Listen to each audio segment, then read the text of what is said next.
Hi everyone and welcome to GDPR for Beginners on Learning with GP, where GDPR is simplified. In our GDPR Beginner series, we covered the basics of GDPR.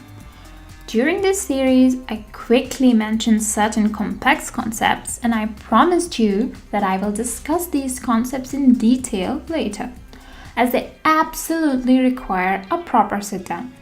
So these upcoming videos will be a deep dive into those and other concepts of GDPR. So subscribe to my channel and explore for more in-depth content. In case you are curious to learn about a topic, you can also let me know in the comments below. You can also check out these previous videos. I will also put the link to them in the description below.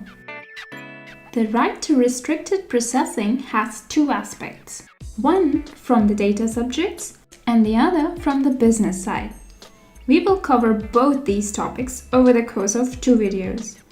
Today, we will take a closer look at the right to restricted processing from the data subject's perspective. As a data subject, it's an absolutely important topic to understand, as you must be aware of when can you object to the processing of your personal data. And in the end, we will take a little quiz to test what you have learned in this video.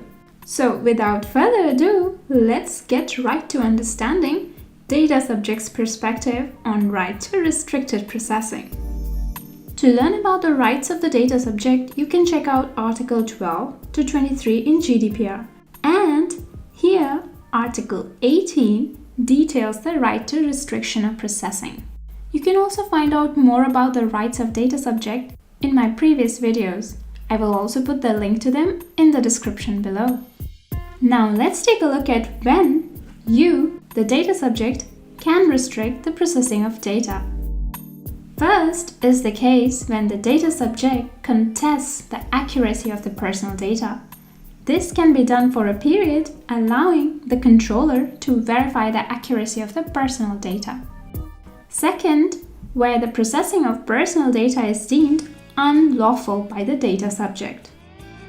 Then comes the case where the controller no longer needs the personal data for the purposes of the processing, but they might be required by the data subject for the establishment, exercise, or defense of legal claims. And finally, when the data subject objects to the processing based on the Article 21(1), pending the verification whether the legitimate grounds of the controller override those of the data subject. With all these cases, right to restrict processing empowers individuals by giving them the right to limit the way a business uses their personal data, instead of simply requesting erasure. Restriction rights are not absolute rights and only apply to certain circumstances. Businesses may still store personal data that is restricted, but cannot process it. The medium through which data subject can issue right to restrict processing can either be verbal or in writing. Restriction requests must be handled by businesses, or more specifically the data controller, without undue delay and within 1 month from receiving the request. Exceptions apply to extend the response time by an additional 2 months. Right to restrict processing is closely related to the right to rectification, which is mentioned in Article 16, and the right to object, mentioned in Article 21 of GDPR. With this, we are finally finished with our video on understanding the right to restricted processing from data subject's perspective. In the next video, we will talk about the right to restriction from the business's perspective. And this brings us to quiz time. So let's put to test the knowledge we have gained from this video. In this section, you will be shown a couple of simple questions based on the topics that we have covered so far. The questions will have 4 alternatives and 1 correct alternative. Feel free to take your time or go back to the lesson and find the correct answer.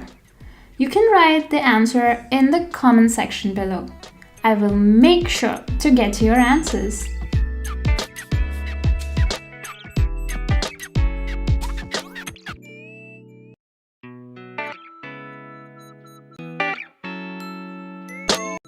I hope you got all the answers to the quiz correct. In the next video, we will simplify other complex topics of GDPR. If you have something on your mind that you find difficult to understand, do let me know in the comments below.